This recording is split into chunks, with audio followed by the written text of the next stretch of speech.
Assalamualaikum warahmatullahi wabarakatuh. Perkenalkan, nama saya Sabila Najwa dari Prodi PIAUD semester 1. Nah, pada kesempatan kali ini, izinkan saya mengajak teman-teman untuk belajar dan mengulas secuil tentang pengantar filsafat. Baik, langsung saja. Secara umum, dengan mendalami ilmu filsafat, kita akan terus-menerus terdorong untuk lebih meningkatkan rasa kesadaran sebagai upaya mencari kebenaran dalam realitas kehidupan. Untuk berpikir kreatif dan kritis dalam berfilsafat, kita dapat menempuh dua pilihan mencerdaskan, yaitu melewati jalur teoritis maupun praktis. Jalur teoritis akan mengantarkan kita menjadi sarjana filsafat, sedangkan jalur praktis akan mengantarkan kita menjadi seorang filsuf. Kita akan menemukan dalam realitas kehidupan, pada umumnya, sarjana filsafat tidaklah identik dengan filsuf, dan sebaliknya, seorang filsuf belum tentu berasal dari sarjana filsafat. Jika kita memilih untuk menempuh jalur teoritis, kita perlu mempelajari pengantar filsafat dan asas berfilsafat. Pengantar filsafat mencakup kajian historis dan sistematis. Definisi filsafat menurut filsuf dan ahli filsafat. Yang pertama, pendapat yang dikemukakan oleh Plato. Filsafat tidak lain adalah pengetahuan tentang segala hal. Yang kedua, menurut Aristoteles, filsafat tidak menyelidiki sebab dan asal segala benda. Yang ketiga, menurut Al-Kindi, kegiatan manusia yang bertingkat tertinggi adalah filsafat, yang merupakan pengetahuan benar mengenai hakikat segala yang ada sejauh mungkin bagi manusia. Bagi filsafat, yang mulia adalah filsafat pertama, yaitu pengetahuan kebenaran pertama yang merupakan sebab dari segala kebenaran. Kemudian yang keempat, menurut Al-Farabi, filsafat itu adalah pengetahuan tentang alam maujud dan bertujuan menyelidiki hakikat yang sebenarnya. Yang kelima, menurut Profesor Dr. M.J. Langveld, apakah filsafat itu? Akhirnya hanya kita ketahui dengan berfilsafat. Dan bagaimana kita memasuki filsafat itu? Kita berada di dalamnya manakala kita memikirkan pertanyaan apapun juga secara radikal, yakni dasar sampai kepada konsekuensinya yang terakhir. Sistematis, yakni dalam penuturan yang logis dan dalam urutan dan saling berhubungan yang bertanggung jawab dalam ikatan dengan keseluruhannya. Apa yang bertindak sebagai keseluruhan penuturan dan uraian disebut filsuf. Nah, filsafat terbentuk karena berfilsafat. Ia membedakan filsuf dan ahli filsafat. Filsuf adalah yang menghasilkan karya filsafat, sedangkan ahli filsafat adalah orang yang menguasai pengetahuan filsafat, dapat berbicara tentang filsafat, membahas dan mengajarkan filsafat, namun tidak menciptakan filsafat. Yang keenam, menurut Harold H. Tinus, filsafat adalah sifat tentang hidup dan alam semesta.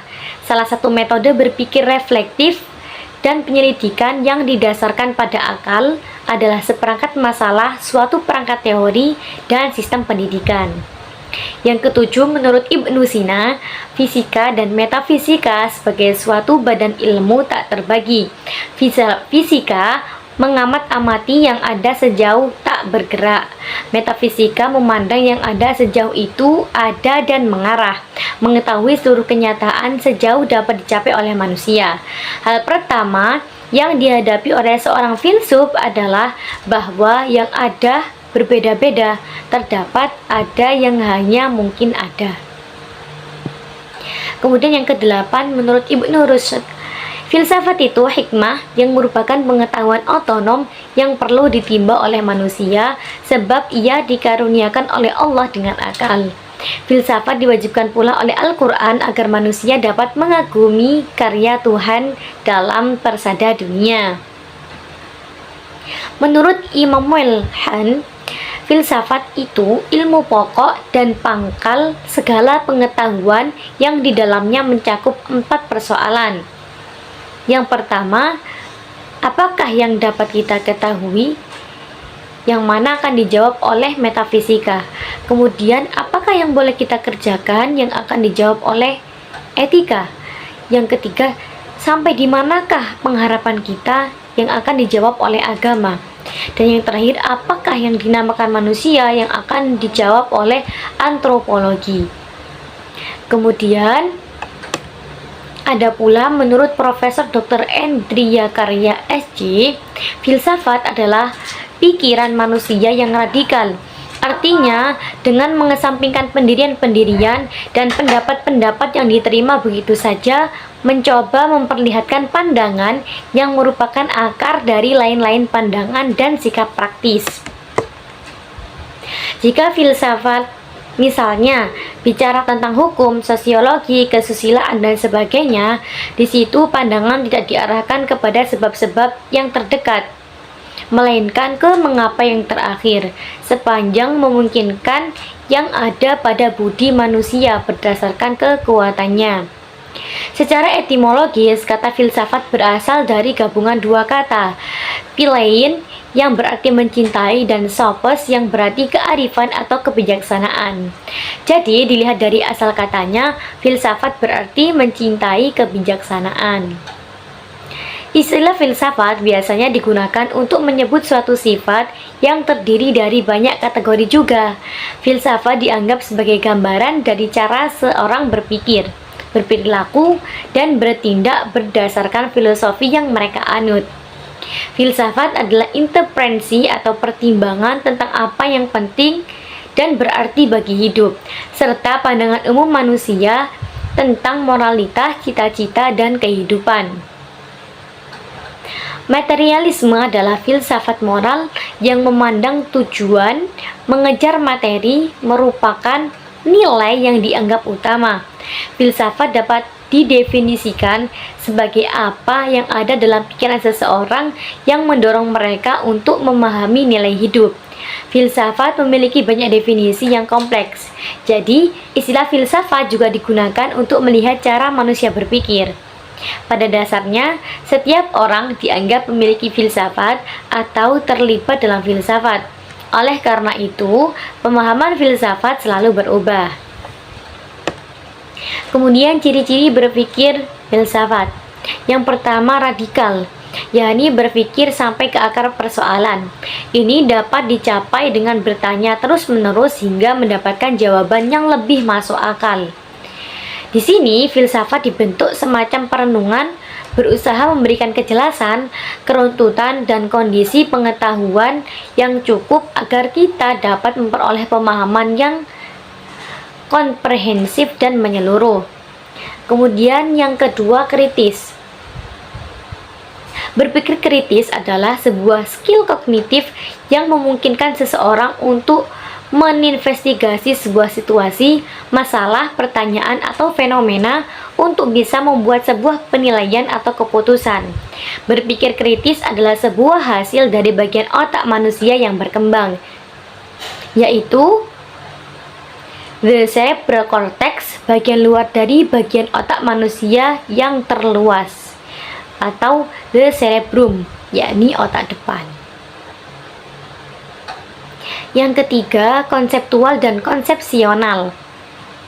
Nah, dalam filsafat, konstruksi pemikiran berusaha untuk membuat bagan konsepsional karena konsepsi adalah hasil dari generalisasi dan abstraksi pengalaman tentang subjek dan proses satu demi satu.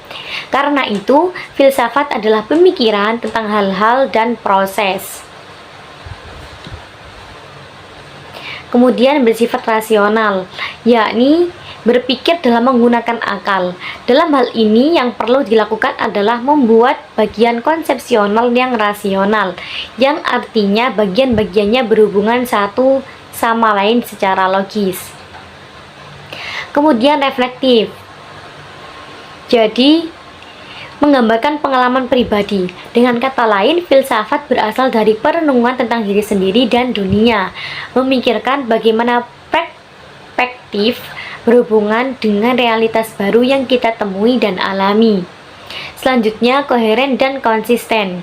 Perenungan tentang pemikiran filsafat bertujuan untuk menghasilkan gambaran yang konsisten, yang konsepsional. Koheren berarti runtut, yang mana berarti konsisten, yang kebalikannya tidak runtut. Kemudian ada komprehensif dan sistematis. Salah satu tujuan pemikiran filsafat adalah untuk membangun suatu gagasan konsepsional yang kuat tentang dunia di mana kita hidup dan bagaimana kita sendiri. Jika ilmu memberikan penjelasan tentang kenyataan empiris, filsafat mencari penjelasan tentang ilmu. Oleh karena itu, filsafat lebih luas dan komprehensif, memberikan penjelasan tentang bagaimana kita semua termasuk dalam dunia ini. Komprehensif berarti segala sesuatu berada di luar jangkauannya. Kemudian suatu pandangan dunia. Filosof menciptakan suatu pandangan dunia yang menjelaskan dunia dan semua yang ada di dalamnya dengan harapan dapat memahami seluruh kenyataan. Dan yang terakhir ada metodis. Pemikiran filsafat adalah cara untuk mendapatkan kebenaran yang akan membuat manusia mampu menilai hidup dan mengambil keputusan dengan benar dan berpandangan tidak parsial. Metode yang benar adalah hukum filsafat. Selanjutnya, kedudukan filsafat. Filsafat menempati suatu tingkat paling tinggi dalam kaitannya dengan hubungan antara manusia dan kehidupannya yang menghasilkan pengetahuan atau yang mencari pemahaman atau pengertian hidup. Dari berbagai pandangan para ahli, filsafat mempunyai beberapa cabang, yaitu metafisika, logika, etika, estetika, epistemologi, dan filsafat-filsafat khusus lainnya. Pertama, metafisika merupakan filsafat tentang hakikat yang ada di balik fisika, hakikat yang bersifat transenden di luar jangkauan pengalaman manusia. Kedua, logika merupakan filsafat tentang pikiran yang benar dan yang salah. Ketiga, etika, yaitu filsafat tentang yang baik dan yang buruk. Keempat, estetika, yaitu filsafat tentang kreasi yang indah dan yang jelek. Yang kelima, epistemologi, yaitu filsafat tentang ilmu pengetahuan. Dan selanjutnya adalah filsafat khusus lainnya, yang meliputi filsafat agama, filsafat manusia, filsafat hukum, filsafat sejarah, filsafat alam, filsafat pendidikan, dan seterusnya. Tiga cabang utama filsafat yang sering menjadi kajian adalah cabang-cabang ontologi, epistemologi, dan aksiologi. Ada sejumlah orang yang berpendapat bahwa filsafat hanyalah kata-kata kosong, abstrak, dan diskusi belaka. Ini mungkin merupakan hasil dari sistem masyarakat tempat kelas dominan terlalu kuat yang telah menyebabkan masyarakat kehilangan kemampuan untuk berpikir kritis karena kedangkalan lebih menyebar melalui media. Namun, filsafat adalah landasan yang membentuk pengetahuan yang sangat bermanfaat bagi peradaban seseorang. Filosofi dan cara berpikir tentang pengetahuan berkaitan dengan adanya landasan yang mendorong orang untuk melihat dan mengembangkan dunia. Cukup sekian untuk video kali ini.